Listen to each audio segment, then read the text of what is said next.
वादे के मुताबिक साइका 2 घंटे में ही रूही के घर पहुंच गया। साइका को देखते ही रूही उसके गले लग गई और उसको अंदर अपने कमरे में बुलाया। रूही के माता पिता साइका को देखकर बहुत खुश हुए और उसका खूब आवाभगत किया। मिठाई, चाय, पकौड़ी, हलवा, ये सारी चीजें उसके सामने मेज पर सजी थी। रूही ने साइका से कहा, लीजिए खाइए भरपेट।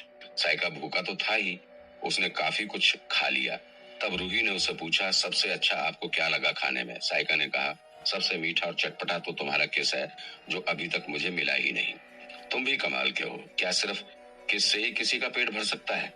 साइका ने कहा, मुझे दूसरों के बारे में तो नहीं मालूम, पर मेरा पेट जरूर भर जाएगा अगर तुम एक प्यारा सा खूबसूरत किस मुझे दोगी। वो तो जब चाहे आप ले सकते हो, मगर अकेले में, जब घर का कोई ना हो। तो फिर देर किस बात की, जल्दी से तैयार हो जाओ और मेरे साथ चलो, जिससे कि मैं तुम्हें अकेले में किस कर सकूं, क्योंकि इतना कुछ खा लेने के बाद भी अभी मेरा पेट पूरा नहीं भरा है और ये पूरा तभी भरेगा जब मैं तुम्हें किस करूंगा।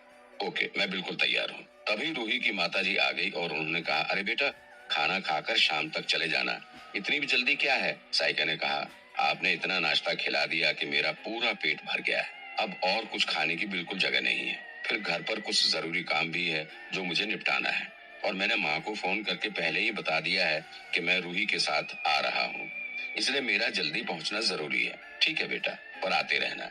जी जरूर आऊंगा और जल्दी ही आऊंगा। इतना कहकर और रूही के माता पिता के चरण स्पर्श कर उसने उनसे विदा लिया और रूही को साथ लेकर अपने घर आ गया। सफर की थकान थी, इसलिए आते ही अपनी माँ से बोल दिया कि मैं बहुत थका हूँ माँ, इसलिए 2-3 घंटे आराम करूंगा। माँ ने कहा, ठीक है बेटा, तुम दोनों आराम करो, अभी 3 बजे हैं, 6 बजे चाय बनेगी, तब तुम दोनों यहीं आ जाना। आज डाइनिंग रूम में सब साथ बैठकर चाय पियेंगे। साइका ने कहा, ठीक है माँ, और ये कहकर अपने बेडरूम में चला गया।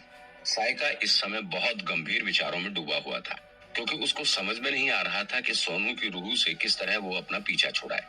ये रोज रोज का दर्द अब बहुत तड़पाने लगा था उसे, इसलिए कोई ना कोई रास्ता तो ढूंढना ही पड़ेगा, क्योंकि सबसे बड़ा सवाल ये था कि आखिर कब तक इस तरह चलेगा।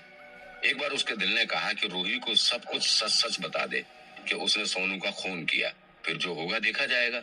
हो सकता है रूही उसे माफ कर दे, और अगर रूही उसे माफ कर देती है फिर तो सारी कहानी खत्म हो जाएगी और सब कुछ ठीक हो जाएगा, क्योंकि तब रूही की खुशी के लिए सोनू की रूह भी उसे माफ कर देगी।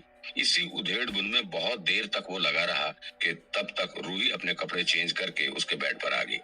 लाल रंग के अध खुले टॉप में रूही इस समय बेहद खूबसूरत लग रही थी। उसने आते ही उसे किस किया और बोली, बताओ, अब तो तुम्हारा पेट पूरा भर गया ना, कि अब भी नहीं भरा? तब उसने रूही को अपनी बाहों में लेते हुए कहा, सच रूही, मेरा पेट तो पूरा भर गया, पर तूने ना जाने कौन सा जादू कर दिया है कि तेरे बिना कुछ करने का दिल ही नहीं करता। हमेशा ख्यालों में बस तू ही रहती है और तेरे बारे में ही हमेशा सोचता रहता हूँ मैं, और मैं भी तो तुम्हारे बारे में ही हमेशा सोचती रहती हूँ। तुम्हें क्या पता कल रात कितना मिस किया मैंने तुम्हें। साइका के जिस्म में समाते हुए उसने कहा। साइका ने उसके गालों को चूमते हुए कहा, मैं तुझसे कुछ बहुत इम्पोर्टेंट बात कहने वाला था, पर हिम्मत नहीं पड़ रही है कुछ कहने की, क्योंकि मुझे डर लग रहा है कि मैं तुझे कहीं खो न दूं। रूही की नर्म देह का स्पर्श करते हुए उसने कहा, क्या हो गया यार तुम्हें? कल से ही कुछ बहकी बहकी सी बातें तुम कर रहे हो। पता नहीं कौन सी तुमसे गलती हो गई है जो तुम्हें इतना परेशान कर रही है। तुम मेरे को प्लीज बताओ ना।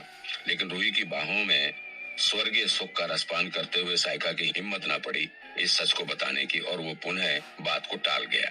वैसे आज उसे रूही को प्यार करने में डर नहीं लग रहा था, क्योंकि सोनू की एक कमजोरी उसे मालूम हो गई थी कि सोनू को भी उसकी जरूरत है, क्योंकि मेरे जिस्म के माध्यम से ही वो अपनी रूही से मिलता है, इसलिए फिलहाल वो मुझे नुकसान नहीं पहुंचाएगा। फिर कल तो उसने मेरे से साफ साफ कहा है कि मैं तब तक सुरक्षित हूँ जब तक रूही मुझसे खुश रहती है, और मेरी जिंदगी का आखिरी दिन तब होगा जब रूही मुझसे नाराज होगी या मेरे कारण दुखी होगी।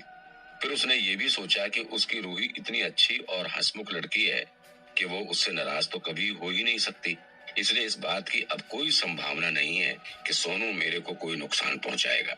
बस समस्या एक ही है, और वो ये है कि रोज रात आखिर कब तक मेरे जिस्म में घुसकर और मेरी आंखों के सामने ही वो मेरी रूही को प्यार करता रहेगा और मेरे जिस्म को भी निचोड़ता रहेगा।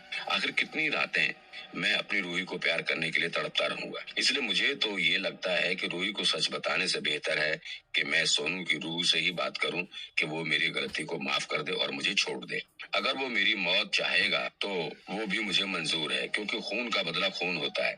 अगर मैंने उसका खून किया है तो मैं उससे साफ लफ्जों में कह दूंगा कि ठीक है, तू भी मुझसे अपना बदला ले ले और मेरा खून कर दे। पर मुझे पूरी उम्मीद है कि वो मेरी जान नहीं लेगा और वो जरूर मुझे बख्श देगा और मुझे माफ कर देगा, क्योंकि अगर उसने मुझे माफी नहीं दी तो उसकी रूही को भी तकलीफ होगी। सब उसकी खुशी भी मिट्टी में मिल जाएगी, जबकि रूही की खुशी ही उसकी जिंदगी का मकसद है। इसलिए अपनी रूही की खुशी के लिए अंततः वो मुझे जरूर माफ कर देगा। इसलिए सोनू की रूह से बिना किसी डर के अब मैं सीधे बात करूंगा और यही मेरा अब अंतिम फैसला है।